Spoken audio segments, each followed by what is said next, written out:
बिस्मिल्लाहिर्रहमानिर्रहीम। अस्सलाम वालेकुम नाज़रीन। हमेशा की तरह हमारी ये कोशिश रही है कि हम आपकी मुलाकात जो है वो अपने प्रोफ़ेशन के अंदर जिनका एक बड़ा रिच एक्सपीरियंस होता है उनके साथ जो है आपकी मुलाकात कराएँ। We are very lucky today कि आज हम इस वक़्त फ़हद अहमद सिद्दीकी साहब एडवोकेट हाई कोर्ट उन्होंने हमें टाइम दिया है और इस उनके कीमती वक्त में से ये टाइम उनसे मैनेज करना जो है वो थोड़ा इसलिए मुश्किल होता है क्योंकि बहुत केसेस का दबाव होता है और इस वक्त ये मैं ये बताता चलूँ कि चाइल्ड कस्टडी लॉ सर्विसेज के रूहे रवा हैं और इस वक्त लाहौर में मुकीम है। इस वक्त आपको जो स्क्रीन पे दिए गए नंबर नज़र आ रहे हैं, आप इनके ऊपर इनसे रब्ता भी कर सकते हैं। मैं ये बताता चलूँ कि फ़हद अहमद सिद्दीकी साहब एडवोकेट हाई कोर्ट, इन्होंने अपने सफ़र का आगाज़ जो वकालत का आगाज़ था वो सन 2004 से किया और उसके बाद बुनियादी तौर पे ये कॉन्स्टिट्यूशनल जो लॉयर से इन्होंने अपना जो आगाज़ था वो किया, लेकिन 2009 में जो था इन्होंने अपनी जो तवज्जो थी वो चाइल्ड कस्टडी लिटिगेशन के हवाले कर दी और फिर तब से लेके आज तक ये चाइल्ड कस्टडी की जो लिटिगेशन है उसको ये देखते हैं और इसमें इन्होंने मुतअद्दद जो हैं आर्टिकल्स और लिख चुके हैं, बहुत सी किताबों के मुसन्निफ़ भी हैं। और इसके अलावा यहाँ पर मैं ये बताता चलूँ कि मैं अक्सर अपने जो वीडियो इंटरव्यूज़ हैं उसमें ये बताता हूँ कि जब आप किसी ट्रू प्रोफ़ेशनल के पास चले जाते हैं, किसी भी हवाले से, चाहे वो कोई डॉक्टर है, कोई वकील है या कोई भी प्रोफ़ेशनल है, तो आप ये समझ लें कि अगर आप ट्रू प्रोफ़ेशनल के पास पहुँच जाते हैं, तो आपका आधा मसला जो होता है वो वहीं पे हल हो जाता है। तो मैं ये कह सकता हूँ कि फ़हद अहमद सिद्दीकी साहब जो एडवोकेट हाई कोर्ट हैं, ये सिर्फ़ एडवोकेट नहीं बल्कि चाइल्ड कस्टडी के हवाले से मैं ये कहना ज़्यादा दुरुस्त समझता हूँ कि अपनी ज़ात में एक इदारा हैं। बहुत से स्टूडेंट्स को ट्रेन कर चुके हैं, बहुत से वकला को ट्रेन कर चुके हैं और हमें भी इनसे गाहे-बगाहे सीखने को बहुत कुछ मिलता है।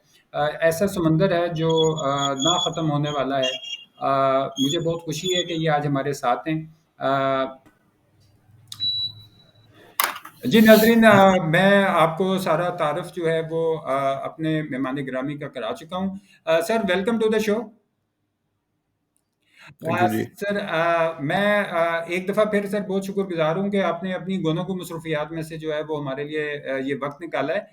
मैं आज का मौज़ू अहम इस हवाले से समझता हूँ कि जब कोई अलहदगी वग़ैरह के बाद जब कोई बच्चों की हवालगी जो है उस चाइल्ड कस्टडी के हवाले से कोई बात ज़हन में जिसके आए, तो वो पहला यही उसके ज़हन में ख़्याल उभरता है कि वो किसी वकील से राब्ता करे। अब इसके अंदर मैं सर आज के इस मौजू के हवाले से आपसे ये जानना चाहूँगा कि जब हम चाइल्ड कस्टडी एडवोकेट कहते हैं, तो हम चाइल्ड कस्टडी एडवोकेट को दूसरे एडवोकेट से किस तरह जो है वो डिफ़र कर सकते हैं कि ये दोनों में बुनियादी जो फ़र्क है वो कैसे कर सकते हैं? Sir basically we all are advocates, लेकिन ये ओवर द इयर्स हमारी जो एक वर्किंग है एक पर्टिकुलर सेट ऑफ केसेस में वो हमें मुमताज करती है दूसरे लॉयर से। जैसे बहुत सारे आपको मिलेंगे लॉयर्स, वो कुछ क्रिमिनल्स हैं, कुछ कॉर्पोरेट हैं, कुछ सिविल में हैं। एक अरसा तक मुसलसल बारीकियों में से गुजरते हुए, केसेस डील करते हुए, कुछ बारीकियां, कुछ ट्रिक्स ऑफ द ट्रेड कह लें आप, या कुछ बेसिक आपकी डेवलपमेंट होती है लीगल एक्यूमन की, वो चीज़ आपको डिफरेंशिएट करती है। जैसे बहुत सारे लोग हैं वो मसलन छोटी सी एक बात करूँगा कि हम 1890 में गार्डियन गार्डियन वार्ड्स एक्ट आया, और 1890 से लेके 2017 तक 2017 तक 1890 से लेके आप कह लो कि 127 साल तक सिर्फ वो सेक्शन 12 की एप्लीकेशन चलती रही। 2 घंटे मुलाकात कोर्ट में कर लो, 2 घंटे सुबह कर लो, 2 घंटे शाम कर लो, दिस इज़ ऑल अबाउट। मैं अपनी बोस्टिंग नहीं कर रहा, जस्ट ट्राइंग टू डिफरेंशिएट कि मैं कैसे डिफरेंट हूँ। तो I when I started my practice in child custody litigation back in 2009, I spent यानी I wrote pages after pages कि जी आप खुदा के लिए कॉन्सेप्ट डेवलप करें विजिटेशन राइट्स का। मसलन अगर मैं it won't be like boasting, लेकिन मुझे ये लगता है कि मैं पाकिस्तान में ओवरनाइट विजिटेशन राइट्स का कॉन्सेप्ट डेवलप करने में शायद I think I was the first one. अगर आप पाकिस्तान लॉ साइट पे जाके देखें तो आपको एक स्केड्यूल्ड विजिटेशन जिसे आप कहते हैं, जिसमें ईद भी है, जिसमें बकरीद भी है, जिसमें समर भी है, जिसमें विंटर भी है, उसका कॉन्सेप्ट नहीं मिलता 2017 से पहले। 2017 में मेरी पहली जजमेंट रिपोर्ट हुई, 2017 CLC 1747, जिसके अंदर बाकायदा ऑनरेबल लाहौर हाई कोर्ट ने ये होल्ड किया कि विजिटेशन राइट्स के जो ऑर्डर्स हैं, they are not interlocutory orders, they are appealable orders. हालांकि लॉ भी वही था, आज भी वही है, पहले भी वही था। और उसके बाद फ्लड गेट्स खुले कि जनाब ये एक विजिटेशन स्केड्यूल होना चाहिए। उसके इमीडिएटली बाद बलूचिस्तान हाई कोर्ट में एक जजमेंट आई 2018 PLD कोयटा 44, उसमें उन्होंने 3.5 साल के बच्चे को विजिटेशन राइट्स दिए, घर पे जाके अपने बाप से मिलो, कोर्ट से निकाला बच्चों को। फिर इमीडिएटली देर आफ्टर जजमेंट आई लाहौर हाई कोर्ट की, सेकंड मेरी रिपोर्टेड जजमेंट थी 2018 MLD 1592 लाहौर, जिसमें हेल्ड हुआ कि जब बच्चा अगर 6 साल का है तो court is not the right place. अब सब लॉयर्स तो हैं, लेकिन ये बारीकियां कि वो बच्चा 3 साल का तो उसकी कितनी विजिटेशन होनी चाहिए, क्वांटम ऑफ विजिटेशन कितना होना चाहिए, अगर बच्चा 6 साल का तो उसका क्वांटम ऑफ विजिटेशन कितना होना चाहिए, और हाउ दैट चाइल्ड, ये जो विजिटेशन का क्वांटम है, how this is likely to help in the development of welfare of minor, वो कैसे डेवलप होगा, वो जो स्पेसिफिक चीज है, वो मैं समझता हूँ कि हाँ वो सिर्फ आपको एक प्रोफेशनल लॉयर जो उस फील्ड को डील कर रहा है उसे ही पता चल सकती है। अगर मैं सिविल के केसेस भी करूं, मैं फौजदारी के केसेस भी करूं, हरफन मौला जिसे आप कहते हैं, या जैक ऑफ ऑल ट्रेड्स होगा, तो मेरे पास वो प्रिसीजन नहीं होगा, वो जो एक स्पेशल आपका एक ह्यूमन है वो नहीं होगा। मसलन मैं बहुत सारे अभी लाहौर में बार वोकेशनल कोर्स हुए, there were quite a lot of young fresh law graduates. What I was telling them कि आप जरूर अपने क्लाइंट के इंटरेस्ट को प्रोटेक्ट करें, this is my foremost liability, this is my foremost job as a lawyer, I have to protect the interest of my client. But simultaneously उस litigation में एक बच्चा भी इन्वॉल्व है, you have to step into the shoes of that child. आम general principle ये है कि one must not get involved or one must not get into the shoes of the of your client, but in child custody litigation I personally understand that a lawyer from any side he is being engaged, एक उसके ऊपर bounded duty है कि उसने उस बच्चे को जो कि बिल्कुल बेचारा वल्नरेबल सा है, जिसकी कोई से नहीं है, जिसकी कोई ए नहीं है, उसे उसके राइट्स को मैंने एज ए लॉयर प्रोटेक्ट करने हैं। तो that is what the concept of child's advocate is. अगर वेलफेयर ऑफ माइनर की टर्म को आप डिकोड करें तो बेसिकली ये वो लिटिगेशन है, या ये वो ब्रांच ऑफ लिटिगेशन है जिसमें लॉयर की एक्चुअली जरूरत ही नहीं है। The court has to act as a locus parentis, the court has to exercise quasi parental jurisdiction. अगर आप इन टर्म्स को डिकोड करें तो locus parentis is what like a wise parent would act, और क्वासी पेरेंटल जुरिसडिक्शन है वो ये टेक्निकल जुरिसडिक्शन है, it's not identical to the banking jurisdiction और द सिविल जुरिसडिक्शन और the criminal jurisdiction, it's a पंचायती सॉर्ट ऑफ जुरिसडिक्शन। तो कहने का मतलब ये एक्चुअली तो जो आपका गार्डियन जज है या जो फैमिली जज है, he is the protector of the rights of the minor. इसमें तो फिर लॉयर की जरूरत ही नहीं रह जाती। लेकिन चूंकि हमारे यहाँ पाकिस्तान में ये कॉन्सेप्ट इस लेवल पे अभी डेवलप नहीं हो सके अनफॉर्चुनेटली, तो इस वजह से मेरी अंडरस्टैंडिंग ये है कि जब आप किसी भी फील्ड से लॉयर एंगेज करें तो उस लॉयर को, मेरी जाती राय है, बाकी रिजक हर अल्लाह पाक ने हर एक का रखा हुआ है, वो उसके नसीब तक पहुंच नहीं है, but always try to engage a lawyer for the reason of his professionalism, for the reason of his professional excellence. हमारे यहाँ होता क्या है, मेरा मामे का बेटा, मेरा चाचे का बेटा, उसका आगे कोई दोस्त लॉयर है, उसे आप एंगेज कर लेते हो, और उस आपको नहीं पता कि वो फौजदारी का वकील है, वो सिविल का वकील है, वो टेलीकम्युनिकेशन का वकील है, वो सिर्फ वकील होना चाहिए, तो वो आपको नुकसान देते हैं। आप बिलेटेड स्टेज पे जाके you are required to change your lawyer, क्योंकि वो से वो डायनेमिक्स का, वो बारीकियों का नहीं अंदाजा होता आमतौर पे, एज पर माई एक्सपीरियंस। और हमारे यहाँ जो बहुत बड़ा एक इशू ये भी है कि हम वकील को फीस नहीं देते, उसकी वकील की फीस नहीं देंगे। कोशिश हमारी होगी कि वकील को ना फीस देनी पड़े, जज को भी दे देंगे, रीडर को भी पकड़ा देंगे, टाउट को भी पकड़ा देंगे, लेकिन वकील को नहीं देंगे, स्पेशली वो जो प्रोफेशनल वकील। और कहीं वो अगर आपसे फीस थोड़ी सी ज्यादा मांग ले, क्योंकि जो प्रोफेशनल लोग हैं सर वो तो एक्सपेंसिव होंगे, वो आपको चीप रेट्स पे नहीं मिलेंगे, यू हैव टू पे, क्योंकि उनका टाइम ही असल में वो उन्होंने इतना अरसा लगा के, इतनी मेहनत करके वो टाइम एक्सपीरियंस से तो गेन किया ना जी।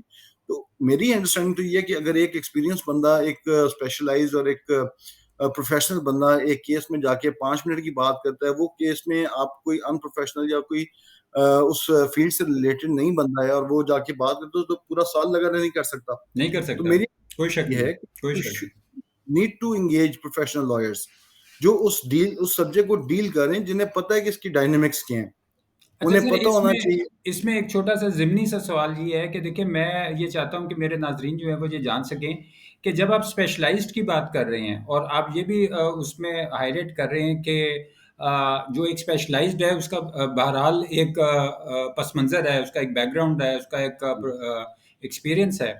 आप ये मेरे नाज़रीन को आप थोड़ा इस बारे में जो है ये गाइड करें कि अगर किसी को अल्लाह ना करे कोई ऐसा मसाइल हों कि चाइल्ड कस्टडी का कोई ऐसा मामला आ गया है अगर सामने, तो उसके लिए दुरुस्त सिमत क्या होगी या तरीक़ेकार क्या होगा कि वो एक प्रोफ़ेशनल तक पहुँच सके? सर मेरी अंडरस्टैंडिंग तो इस मामले में 2 पॉइंट्स पे बेस करती है। मेरी पहली अंडरस्टैंडिंग तो ये है कि सर ये कोई 302 का केस नहीं है। ये कोई फौजदारी केस नहीं है जिसमें जान मरने-जीने की बात है, ये सिर्फ़ ईगो बेस्ड है। तो सबसे पहले तो आपने ये चीज़ एस्टेब्लिश अपने ज़हन में रखनी है, अगर एक नॉन कस्टोडियल पेरेंट है या कस्टोडियल पेरेंट है, वो लॉयर एंगेज कर रहा है, तो ये चीज़ 2 चीज़ें अपने ज़हन में रखनी है। नंबर 1 कि वो एक सर्टेन अमाउंट फीस देने के बाद, हमारे यहाँ ये भी एक अनफॉर्चुनेटली डायलेमा पाया जाता है कि जी आपने वकील को फीस दे दिया, वकील जाने और केस जाने, मेरा कोई ताल्लुक नहीं। इस केस में, इस ब्रांच में ये नहीं होता। इस ब्रांच में आप एक सर्टेन अमाउंट ऑफ फीस पे करने के बावजूद अगर आप वकील पे छोड़ देते हैं, तो then you will be the loser. आपको उस केस में ये चीज़ लेके चलनी पड़ती है, आपको साथ-साथ रहना पड़ता है और आपको ये चीज़ समझनी है कि मैंने वो एक स्पेसिफिक अमाउंट ऑफ फीस अगर वकील को दे दी है, तो वो वकील मेरे बच्चे का बाप नहीं बन गया, वो बाप मैं ही रहूँगा या वो माँ मैं ही रहूँगी, वकील नहीं बन सकता।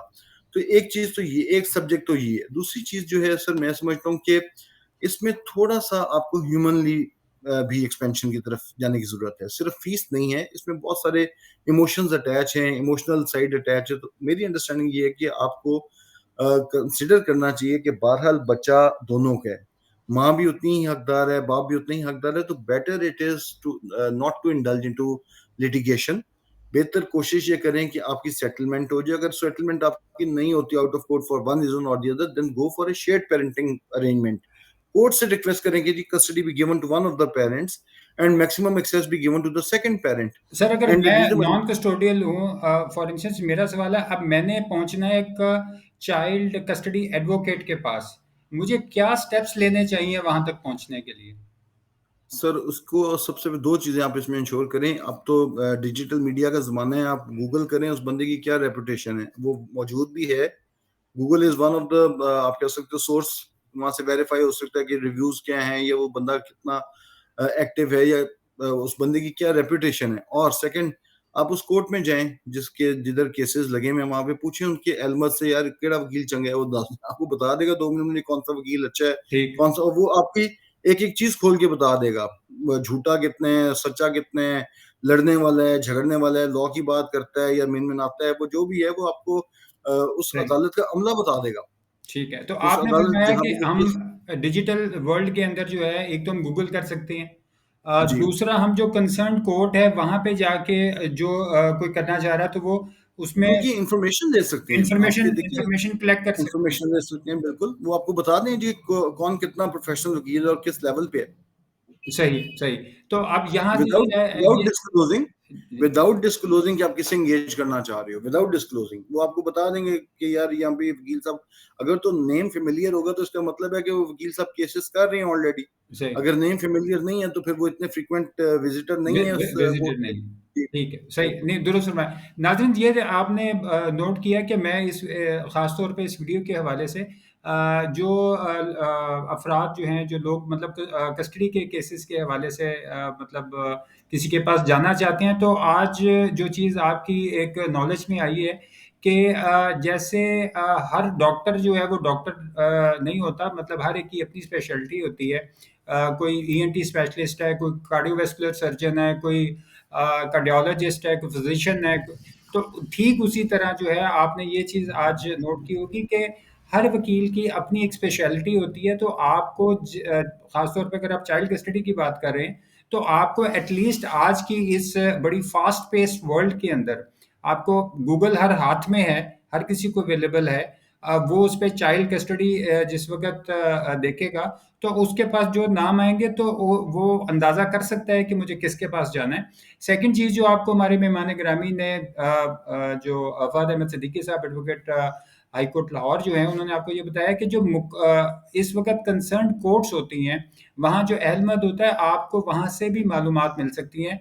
आप लाहौर में हैं, शेखुपुरा में, गुजरांवाला में, तो आपको ये मालूम हो सकता है कि कौन से ऐसे लॉयर हैं जो आपके केस को सही डील कर सकते हैं। एक चीज़ का मैं दोबारा इसमें हाइलाइट करना या तज़किरा करना ज़्यादा इम्पोर्टेंट समझता हूँ, जो मेरी नज़र में बहुत ज़्यादा इम्पोर्टेंट है, कि अगर आपने एक ऐसा केस जिसमें एक सीनियर सीज़न्ड प्रोफेशनल लॉयर जो है, वो अगर 5 मिनट की भी गुफ्तगू करता है, तो वो आपके फ़ायदे में है, बजाय इसके कि एक नॉन प्रोफेशनल से मुराद कि जो उस फ़ील्ड का नहीं है और वो पूरा साल लगा रहता है और वो पूरे साल में आपको वो नताइज नहीं दे सकता, जो कि एक प्रोफेशनल जो है वो हो सकता है कि आपको 2 या 3 हियरिंग्स के अंदर जो आपके रिक्वायर्ड रिज़ल्ट्स हैं, वो जी। आपके पास आ जाएँ।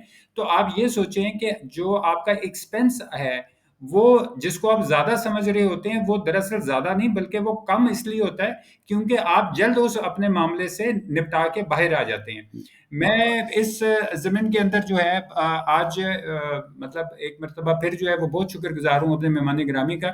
फ़ाहिद अहमद सिद्दीकी साहब, इनसे वक़्त लेना यकीनन बहुत मुश्किल होता है काम के दबाव की वजह से, केसेज़ के दबाव की वजह से। लेकिन इनका गुड जेस्चर है कि ये हमारे नाज़रीन के लिए जो है वो वक़्त निकालते हैं। आज की वीडियो के लिए इतना ही। मैं नेक्स्ट वीडियो में इंशाल्लाह कोशिश करूँगा कि एक मर्तबा फिर इनसे वक़्त हासिल करने में कामयाब हो सकूँ। अपना अपने गिरद-ओ-नवाह का और अपने इस चैनल का बहुत ख़्याल रखिएगा। Thank you very much. मिलते हैं अगली वीडियो में। अल्लाह हाफ़िज़।